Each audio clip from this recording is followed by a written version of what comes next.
midpoint theorem. Midpoint theorem में देखिएगा क्या है, the line segment joining the midpoints of two sides of a triangle is parallel to the third side. ऐसा होता है कि अगर मान लीजिए हमने कहा कि कोई भी ट्रायंगल है, उस ट्रायंगल की दो साइड्स के मिड पॉइंट मुझे दे रखे हैं, तो जब तक मिड पॉइंट, जैसे हम मिड पॉइंट को जोड़ेंगे, हम मिड पॉइंट्स को जब जोड़ेंगे तो जोड़ने पर जो लाइन बनेगी वो लाइन जो है वो तीसरी वाली लाइन के पैरेलल हो जाएगी। ठीक है, तो देखिएगा मिड पॉइंट थ्योरम की पहले स्टेटमेंट लिखें और स्टेटमेंट लिखने के बाद फिर इसका प्रूफ देखेंगे।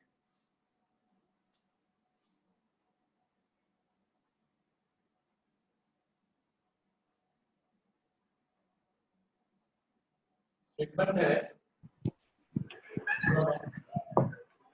the line segment joining the midpoints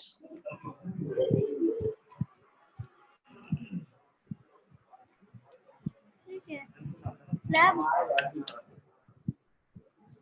आइए बेटा हाँ शिवांश बेटा माइक ऑफ कर दो अपना, शिवांश माइक ऑफ कर दो अपना। The line segment joining the midpoints of two sides of a triangle, joining the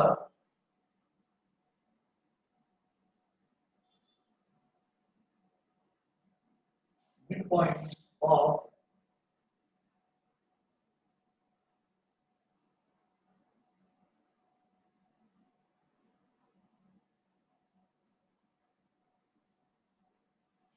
the line segment joining the midpoints of two sides of a triangle is parallel to the third side.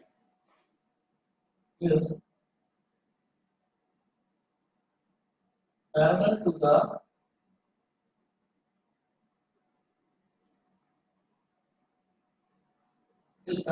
third side. The line segment joining the midpoints of two sides of a triangle is parallel to the third side.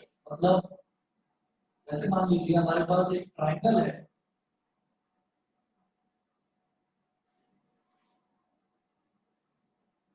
एक triangle दे रखा है,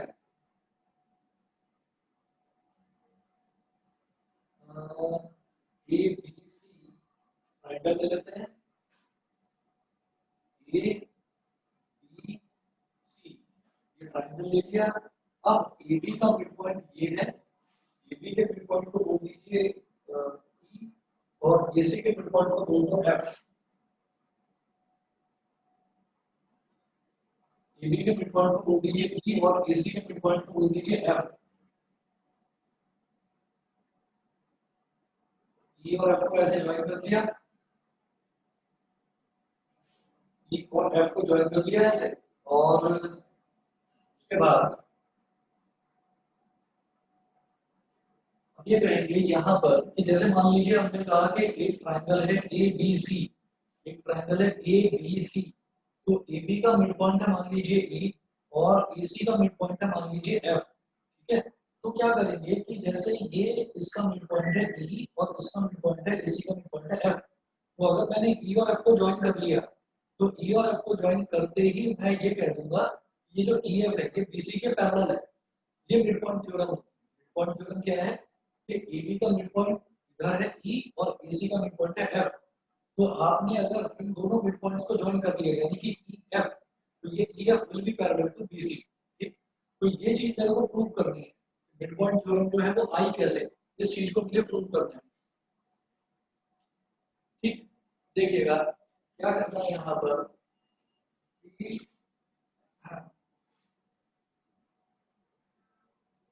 आप EF को आगे produce करिए construction, बल्कि यहाँ पर पहले लिखो प्रूफ क्या करना है, to prove EF is parallel to BC। ये प्रूव करना है कि EF is parallel to BC।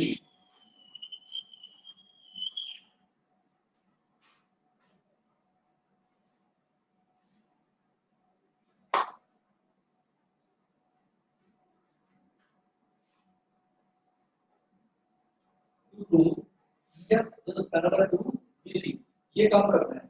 तो इसमें देखिएगा क्या है कि जैसे EF is parallel to BC, ये चीज प्रूव करेंगे तो यहाँ पर हम ये लेकर चलेंगे कि हमारे पास जो ये है ट्रायंगल एबीसी, इसमें हम कंस्ट्रक्शन करेंगे।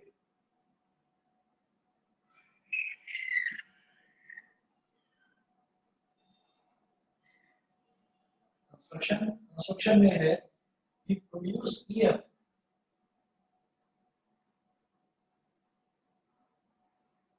produce EF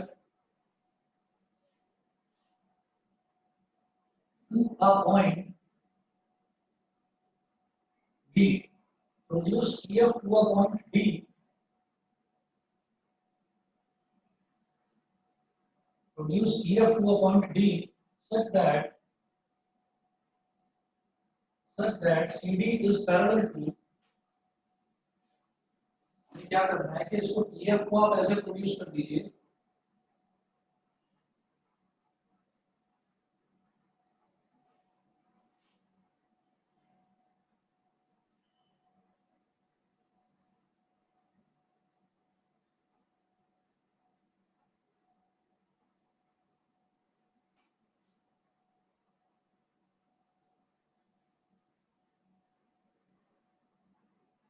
और इस पॉइंट को बोल दीजिए बेटा D. Produce EF to a point D such that CD is parallel to BE. Such that CD is parallel to BE. बताइए इतना तो समझ में आ गया। कंस्ट्रक्शन में मुझे क्या करना है, इस EF को आगे तक एक्सटेंड कर देना है, प्रोड्यूस कर देना है एक पॉइंट D तक, और इस तरह से एक्सटेंड करना है कि यहाँ से C से मैं एक लाइन खींचूंगा तो CD इसके BE के पैरेलल हो जाएगी। बताइए जी, क्लियर है?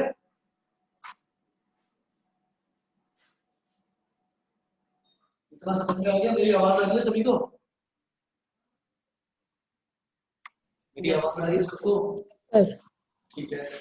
अब इसके बाद हम ये कहेंगे कि मैं यहाँ पर ट्राइंगल AEFT और ट्राइंगल CDF की बात करूंगा, तो हम कहेंगे कि since CD is parallel to BE, it implies that, हमने कहा जब CD जो है वो इस BE के पैरेलल है तो BE जो है वो BE ही तो आगे बढ़ रहा है और लाइन बना रहा है पूरा BA, तो जब CD BE के पैरेलल है तो CD BA के भी पैरेलल होगा। CD जो है जब BE के पैरेलल है तो CD BA के भी पैरेलल हो जाएगा। बताइए, क्लियर है सभी को? Yes sir. अच्छा, अब हम ये कहेंगे now in triangle AFE and triangle CFD, now in triangle AFE and triangle AFE and triangle CFD, AFE and triangle CFD, ये दो ट्रायंगल्स हो गए मेरे पास, और मैं कोशिश करूंगा कि इन दो ट्रायंगल्स को कॉन्ग्रुएंट प्रूव कर दूं। ऐसा क्यों कर रहे हैं, बस एक मिनट रुकिए, समझ लेंगे आप। देखिएगा, मैं यहाँ पर ये कह सकता हूँ कि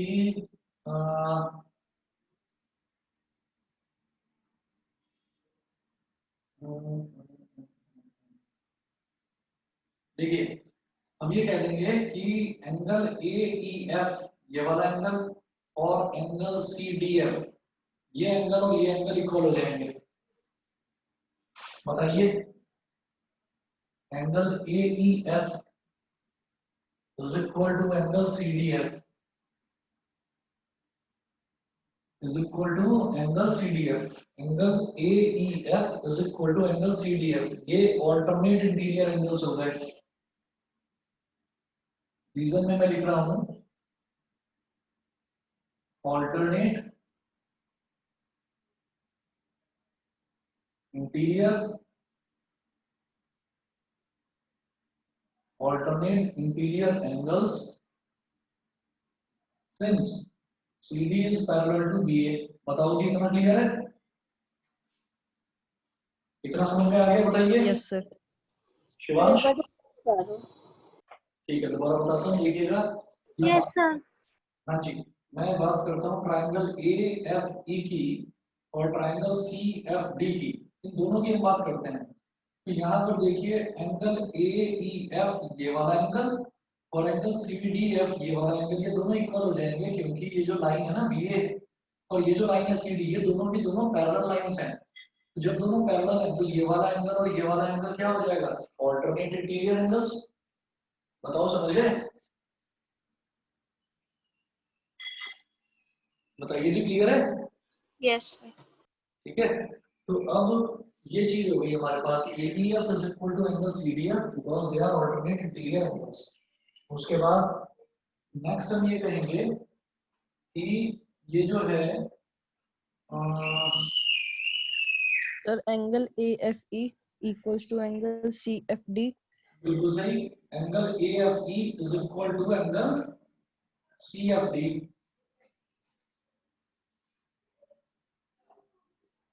एंगल AFE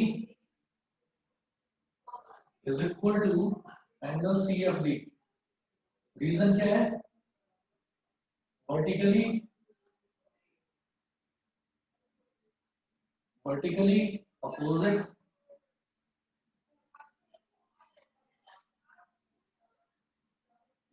अपोजिट एंगल्स। तो ये वाला एंगल इस वाले एंगल के बराबर, ये वाला एंगल इस वाले एंगल के बराबर, और because F is the midpoint of AC तो AF is equal to FC। AF is equal to FC हो गया, AF is equal to FC ये हो गया। तो मैं क्या बोलूंगा? Angle angle side, angle angle angle side. बताइए जी, क्लियर है? Yes, sir. Yes, sir. by AAS congruence by AAS congruence criteria by AAS congruence criteria triangle AFE is congruent to triangle CFD। triangle AFE is congruent to triangle CFD। एक तो ये चीज होगी। अब ये करने के बाद में हम क्या कहेंगे कि जब इतना आ गया तो अब इसमें ये कहा जा सकता है कि कौन कौन सी साइड्स इक्वल हो गई। EF is equal to CF, चलो ये तो पता ही है, पहला दूसरा EF, इसका पहला दूसरा CF, दूसरा तीसरा FE और इसका दूसरा तीसरा FD। ठीक है, FE और FD ये दोनों इक्वल हो गए। चलो जी, बहुत बढ़िया। तो मैं इसी की हेल्प से एक काम करूंगा, यहाँ पर FE और FD इक्वल हो गए ना, ये इसका डबल हो गया और नहीं, इससे तो बात नहीं बनेगी, इससे बात नहीं बनेगी। और तीसरा हो जाएगा AE is equal to okay, AE is equal to बन जाएगा CD। चलो जी, एक काम करेंगे, साइड्स पकड़िए यहाँ पर, जैसे ये दोनों के दोनों ट्रायंगल कॉन्ग्रुएंट प्रूव हो गए ना, तो अब मैं क्या बोलूंगा इसमें कि हमारा पहला दूसरा जो अल्फाबेट है वो है AF, इसका पहला दूसरा अल्फाबेट है CF। तो AF is equal to CF। फिर दूसरा तीसरा अल्फाबेट है FE और इसका दूसरा तीसरा अल्फाबेट है FD। तो FE is equal to FD और पहला और तीसरा अल्फाबेट है AE और इसका पहला और तीसरा अल्फाबेट है CD।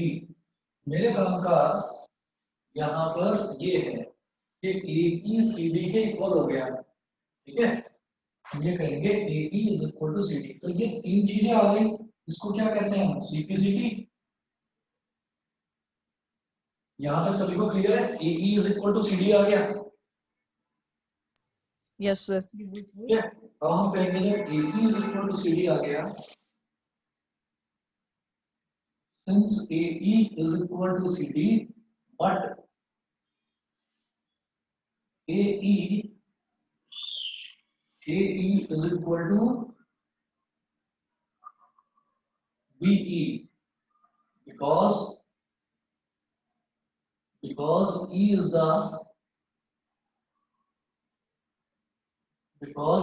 the midpoint of AB। है ना, AE is equal to CD, but AE, ये जो AE है और ये जो BE है ये दोनों इक्वल है because E is the midpoint of AB। तो मैं ये कह सकता हूँ कि AE CD के भी इक्वल, AE BE के भी इक्वल, इसका मतलब BE और CD इक्वल, इसका मतलब BE is equal to CD, ये चीज हो गई। और जब हम ये कहेंगे कि BE is equal to CD है तो इसका मतलब क्या है, BE is equal to CD and also BE is parallel to CD by construction।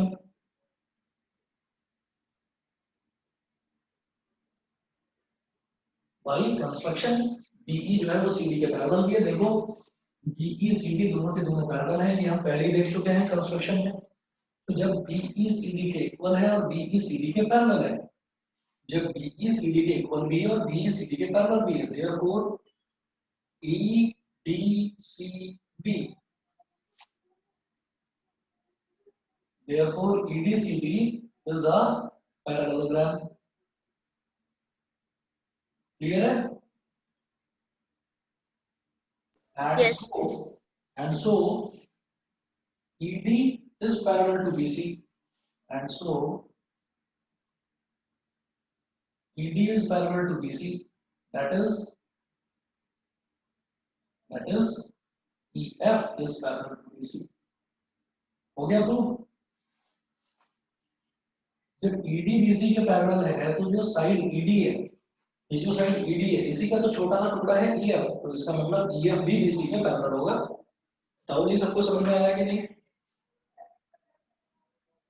Yes, sir. बिल्कुल क्लियर है। अब अंदर क्लियर है, इंदर Yes. क्लियर है, इंदर, गरिमा, Yes, sir. ठीक है। अब जरा देखिएगा, Sir. Okay okay. अब इसमें मैंने एक चीज और देखी थी, इसमें मैंने ये Yes, देखा sir. था, ओके ओके। अब इसमें मैंने ये भी देखा था कि FE is equal to FD, FE is equal to FD। Also we have seen that EF is equal to FD या FE is equal to FD, है ना? EF is equal to FD, ये हो गया। अब इसका मतलब क्या है कि EF और FD दोनों इक्वल हैं, तो पूरा जो ED है उसकी लेंथ क्या हो जाएगी? It implies that EF plus FD is equal to ED। भाई अगर EF में FD ऐड कर दूं तो पूरी की पूरी लेंथ आ जाएगी ED। ये बताओ, ये क्लियर है? एक एक नई चीज प्रूव करना चाह रहा हूँ, एक नई चीज प्रूव करना चाह रहा हूँ, उसके लिए समझा रहा हूँ कि also we have seen that EF is equal to FD। मैंने देखा था कि EF FD के इक्वल है। तो मैंने कहा कि जब E से लेकर F तक वाली लेंथ, ये वाली लेंथ और ये वाली लेंथ दोनों इक्वल है, तो आप पूरी लेंथ निकालने की कोशिश करो ED क्या होगा? EF plus FD। अब EF और FD दोनों इक्वल है ना? तो मैं इस FD की जगह भी EF लिख सकता हूँ। जब EF और FD दोनों इक्वल हैं तो मैं इस FD की जगह पर भी EF लिख सकता हूँ। बताओ,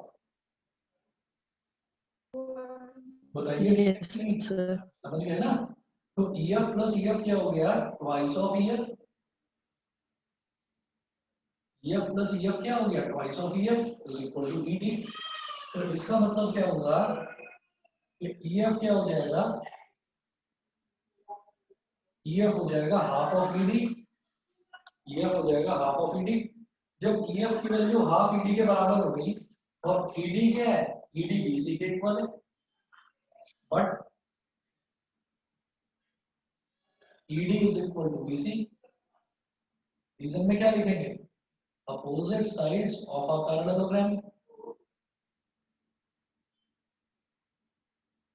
opposite sides of a parallelogram,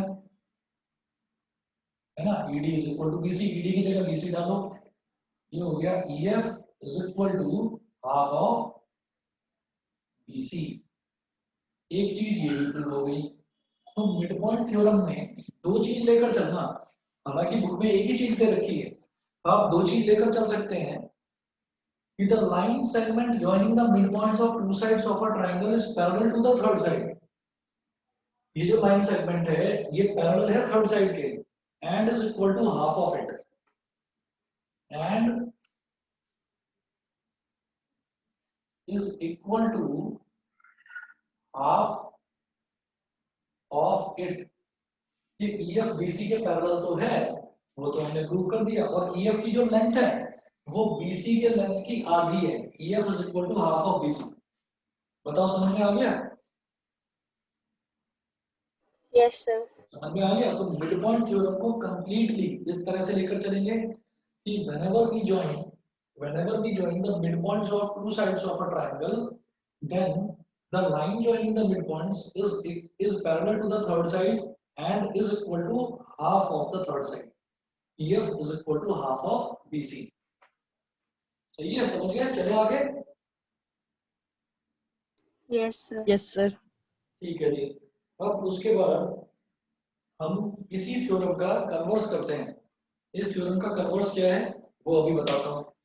जैसे ये वाली जो थ्योरम है मिड पॉइंट थ्योरम, ये हमको दे रखी है एनसीईआरटी में थ्योरम 8.9 के नाम से। मिड पॉइंट थ्योरम है थ्योरम 8.9। फिर उसके बाद इसका कन्वर्स मतलब उल्टा।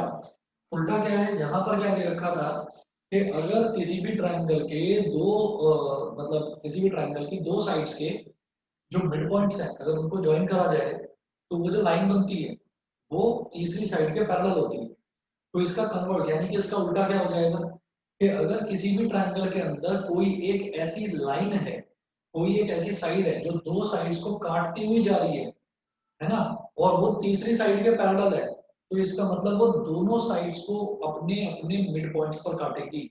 उल्टा है मतलब इसका। तो ये मिड पॉइंट थ्योरम है, इसका कन्वर्स, तो converse of mid point theorem. अगर ये क्लियर है तो मिटा दो पूरा। Yes, sir. Yes. सभी को क्लियर है? ठीक है बेटा, तो मैं मिटा रहा हूँ इसको।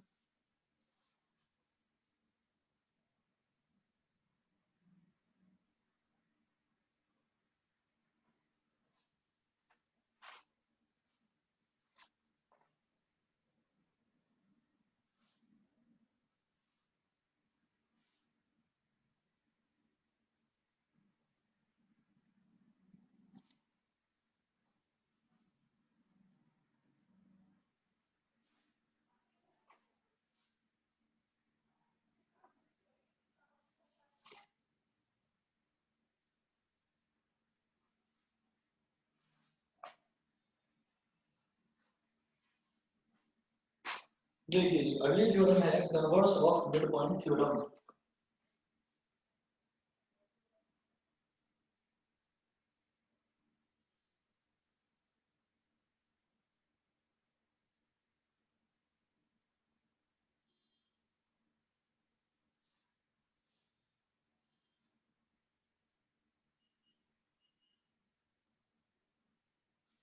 Converse of mid point theorem. अब converse of mid point theorem जो है उसका स्टेटमेंट लिखें सबसे पहले, और ये यहाँ पर इसमें एनसीईआरटी में दे रखा है थ्योरम 8.10। वो था थ्योरम 8.9, ये है थ्योरम 8.10। मैंने वो भी 8.10 ही लिखवा दिया था क्या?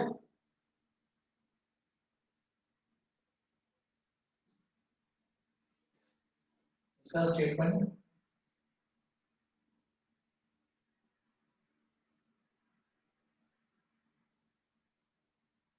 the line drawn through the midpoint of one side of a triangle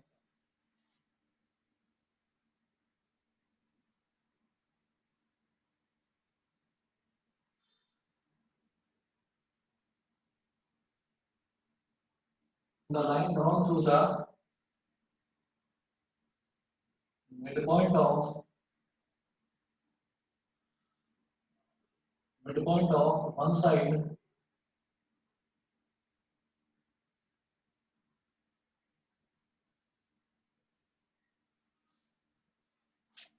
the line drawn through the midpoint of one side of a triangle parallel to another side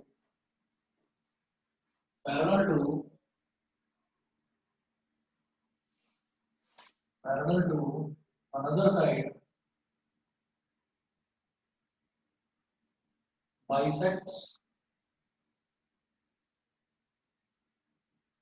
bisects the third bisects the third side। ठीक है, तो देखिएगा तीन चीजें होती हैं mid point theorem में जो हम बेसिकली समझकर चलते हैं। क्या कि जैसे हमारे पास एक ये ट्रायंगल है, तो इस ट्रायंगल में तीन साइड्स हैं। ठीक है, तो तीन में से कोई दो चीज मुझे पता होगी और तीसरी जो चीज है वो मुझे प्रूव करनी होगी। देखो, जैसे मिड पॉइंट थ्योरम में मुझे मालूम था कि ये इसका मिड पॉइंट है इस वाली साइड का, और ये मिड पॉइंट है इस वाली साइड का, तो दो मिड पॉइंट्स और तीसरी साइड के पैरेलल। ठीक, तो मुझे दो चीजें दे रखी हैं कि ये इसका मिड पॉइंट है, ये दोनों इसके मिड पॉइंट है, तो एक मिड पॉइंट दूसरा मिड पॉइंट, दो चीजें हो गई। तीसरा चीज क्या है कि ये जो साइड है जिसके पैरेलल हो। अब बाकी की दो चीजें दे रखी हैं। अब क्या दे रखा है कि एक जो लाइन है वो किस वाली साइड के तो मिड पॉइंट से गुजर रही है, दूसरी साइड का मिड पॉइंट है या नहीं वो नहीं पता मुझे, इस साइड के तो मिड पॉइंट से गुजर रही है, और ये वाली जो लाइन है ये इस वाली लाइन के पैरेलल है। ये दो चीजें दे रखी हैं, एक मिड पॉइंट दे रखा है और ये दे रखा है कि पैरेलल है। मिड पॉइंट दे रखा है और दोनों का पैरेलल होना दे रखा है, तो ये बताना है कि ये जो पॉइंट है इस पॉइंट पर ये लाइन इसको बाइसेक्ट करती है, मतलब ये पॉइंट इस वाली लाइन का मिड पॉइंट है। समझ गए कि नहीं? ये चीज प्रूव करनी है, इसको बोलते हैं converse of mid point theorem. मतलब मुझे एक लाइन का मिड पॉइंट पता है और मुझे ये पहले से पता है कि वो लाइन तीसरी साइड के पैरेलल है। ठीक है जी, चलिए अब देखो इसको किस तरीके से करेंगे।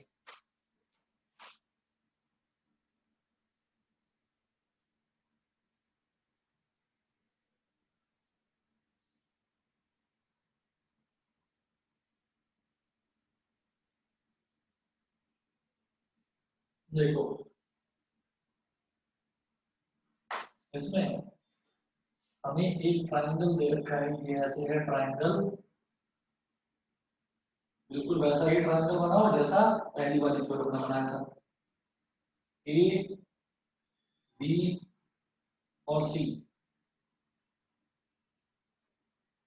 ए बी और सी, ये ट्रायंगल हो गया। अब इसका मिड पॉइंट पता है मुझे ई, इसका मिड पॉइंट ई पता है, उसका मिड पॉइंट एफ है या नहीं ये मैं नहीं जानता।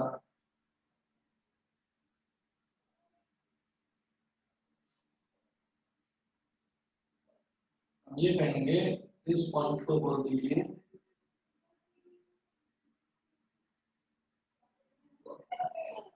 इस लाइन को आप बोल दीजिए E F,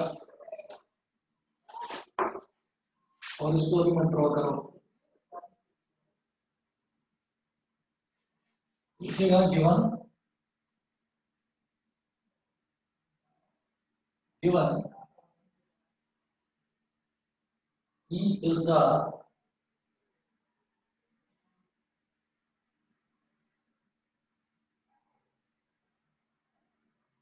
given E is the midpoint of AB and EF is parallel to BC। पहले बता दो इतना समझ में आ गया?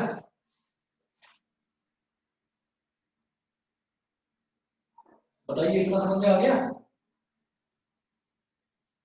Yes, sir. ये रखा है कि E is the midpoint of BC, E is the midpoint of AB, और ये दे रखा है कि जो लाइन है पूरी की पूरी इसको EF बोल दो कि EF is parallel to BC। फिर हम क्या करेंगे और मुझे प्रूव क्या करना है, इस वाले पॉइंट को आप बोल दीजिए, बल्कि इसको EF मत बोलकर इसको EG बोल दो। EG यहाँ पर लिखें EG is parallel to BC, और इस पॉइंट को आप बोल दो F। ठीक है, टू प्रूव ये तो गिवन है, और to prove F is the midpoint, to prove F is the midpoint of AC। F जो है वो AC का मिड पॉइंट है, मुझे ये प्रूव करना है इसमें। तो देखो हम फिर से यहाँ पर कंस्ट्रक्शन करेंगे।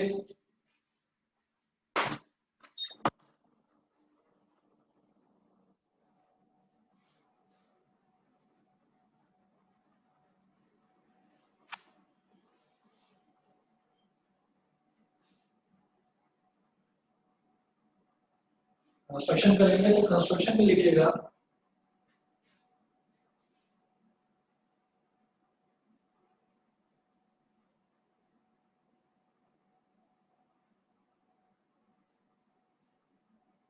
draw a line CD parallel to BA.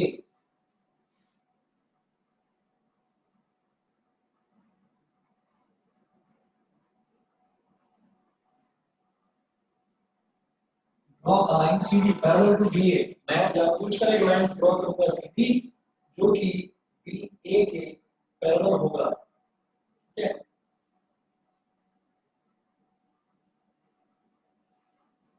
तो ये बना लीजिए ऐसे,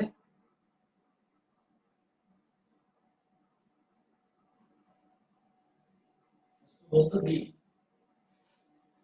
CD parallel to BA, ये मैंने ड्रॉ कर लिया। Now in the triangle AFE and CFD,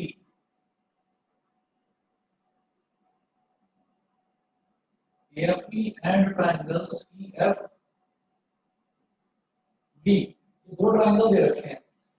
तो अब इसमें मैं क्या करूंगा कि यहाँ पर हमारे पास ये एफ इसका मिड पॉइंट तो दे ही रखा, तो हम यहाँ पर एक काम कर सकते हैं कि ये वाला एंगल इस वाले एंगल के इक्वल होगा। लीजिए angle A E F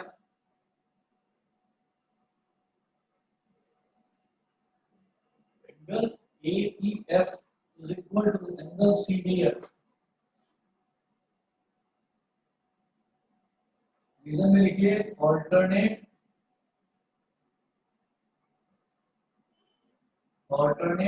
interior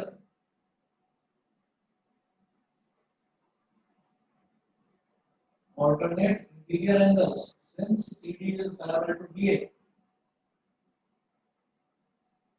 पहली चीज तो ये होगी AEF is equal to CDF, ठीक है? उसके बाद अगला हम ये कहेंगे कि भाई जब हमारा ये हो गया और इसके अलावा क्या बोल सकते हैं, ये पैरेलल दे रखा है ना,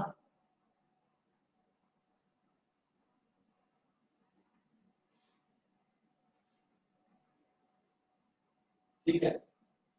ये कहेंगे कि ये वाला एंगल हो गया और ये वाला एंगल साइड, ठीक है? एक ये वाला एंगल ले लो, ये वाला एंगल इस वाले एंगल के इक्वल हो जाएगा, एंगल AFE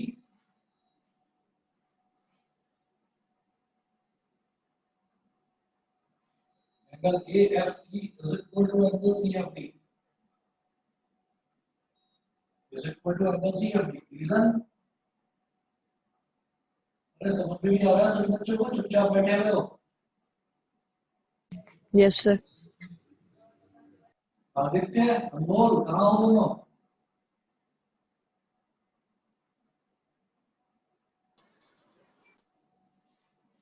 अभी की आवाज नहीं आ रही? Yes sir.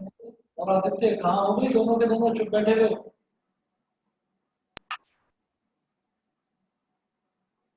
चलो जी, ये हम लोग वर्टिकली अपोजिट एंगल हम मैं कहूंगा कि ये जो AE है ना ये इस BC के इक्वल होगा।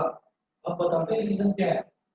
पहले तो देखो AE is equal to CD और इसका रीजन लिखिएगा। रीजन क्या हो जाएगा, हम ये कहेंगे कि since EF is parallel to BC, since EF या EG है ना पूरा का पूरा EG, since EG is parallel to BC, it implies that EDCB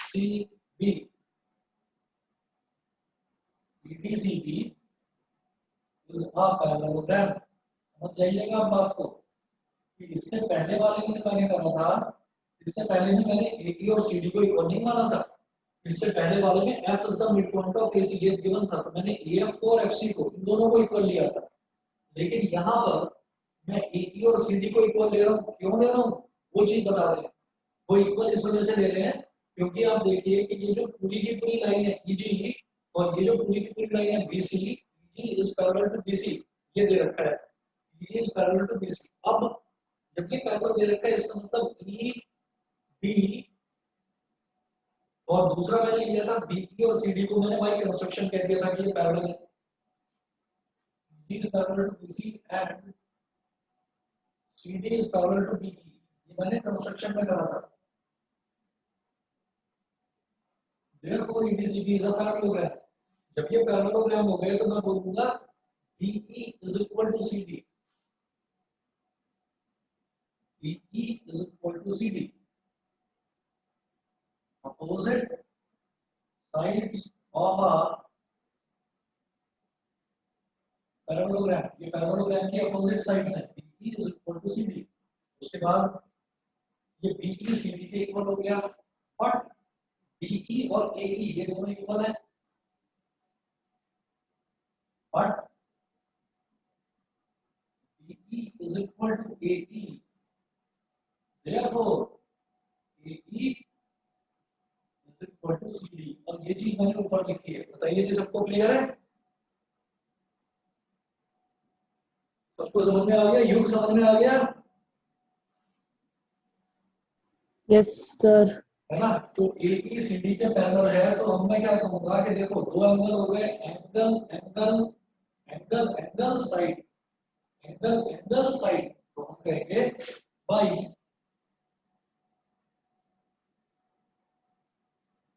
double AS congruence,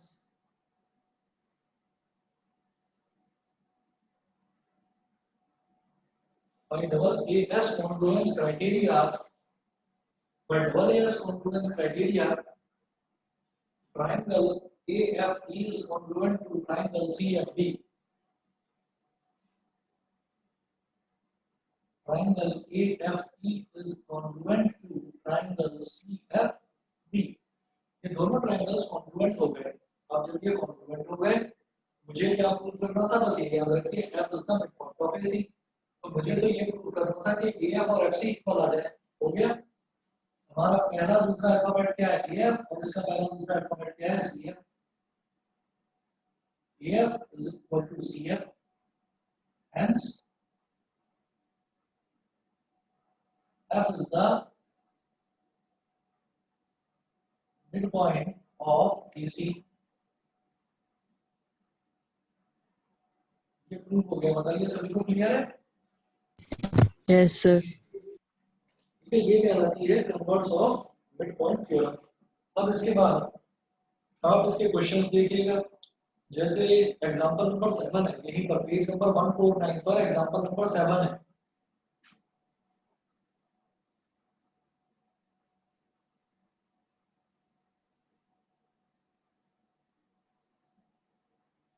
page number 149 example number 7, in triangle ABC DEF are respectively the midpoints of side AB, BC and CA।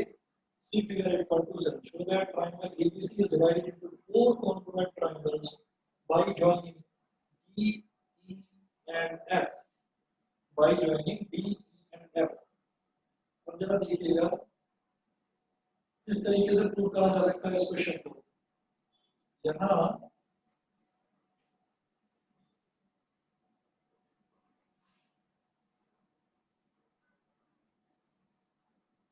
आप एक काम करेंगे, एक triangle है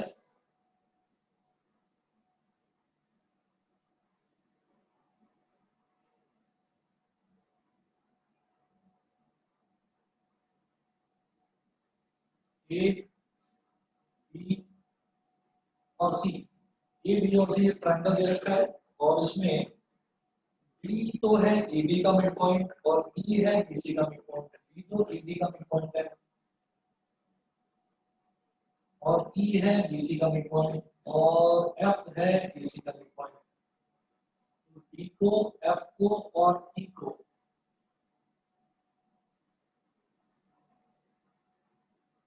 B को, F को और E को, इन तीनों को ज्वाइन कर दो। तो जब ये डायग्राम उन्होंने दे रखा है, अब ये बोल रहे हैं show that triangle ABC is divided into 4 congruent triangles by joining D, E and F. मतलब ये ट्रायंगल इसके कॉन्ग्रुएंट है, ये ट्रायंगल इसके कॉन्ग्रुएंट है, ये ट्रायंगल इसके कॉन्ग्रुएंट है, मतलब सारे ट्रायंगल आपस में कॉन्ग्रुएंट हैं। ये चीज प्रूव करनी है, ठीक है। अब जरा देखिएगा, यहां पर हम ये कहेंगे, सबसे पहले मैं बात करूंगा D is the mid point in triangle ABC। D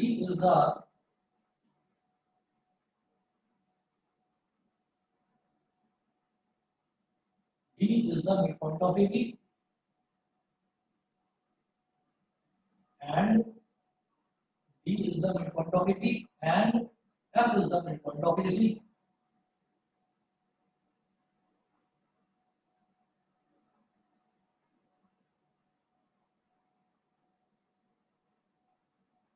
And F is the midpoint of AC. Sorry, BC. नहीं AC ठीक है। F जो है वो AC का midpoint है, तो मैं बोलूँगा DF is parallel to BC.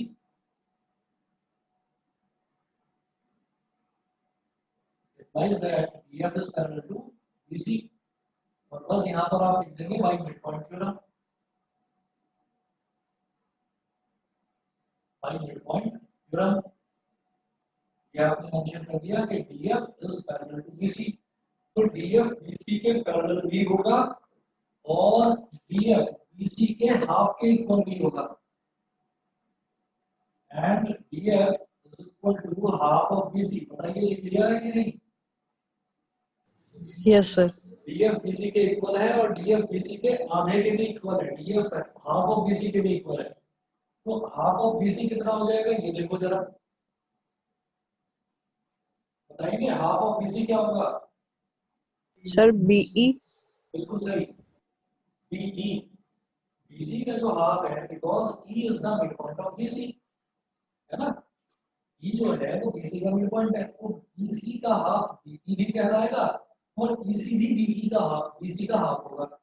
मतलब E is the midpoint है ना, E midpoint है BC का, तो इसका मतलब BE ये भी BC का हाफ है और EC ये भी पूरे BC का हाफ है। DF is equal to half of BC. It implies that DF is equal to BE because BE is equal to half of BC, ठीक है। तो जब DF BC के पैरेलल है,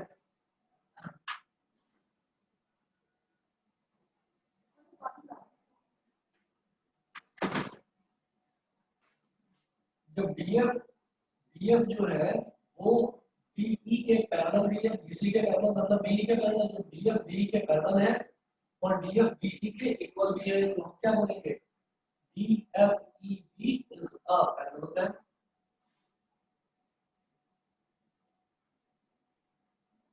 Therefore DFEB is a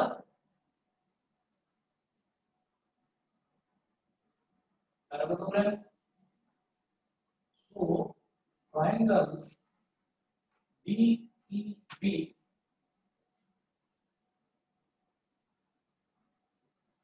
is congruent to triangle DFE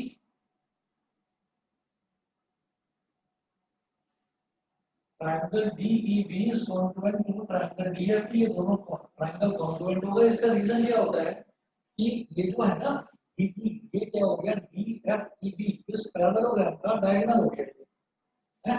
अब यहाँ पर लिखेंगे since DE is the diagonal of parallelogram DFEB and diagonal divides the parallelogram into two congruent triangles.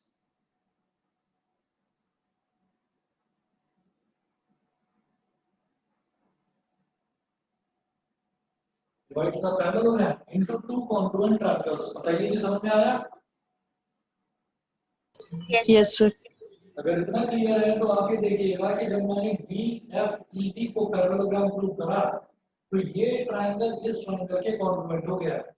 फिर आप BFCE को पैरेललोग्राम प्रूव करेंगे तो आपका ये ट्रायंगल इस ट्रायंगल के कॉन्ग्रुएंट प्रूव हो जाएगा क्योंकि EF इज द डायगोनल।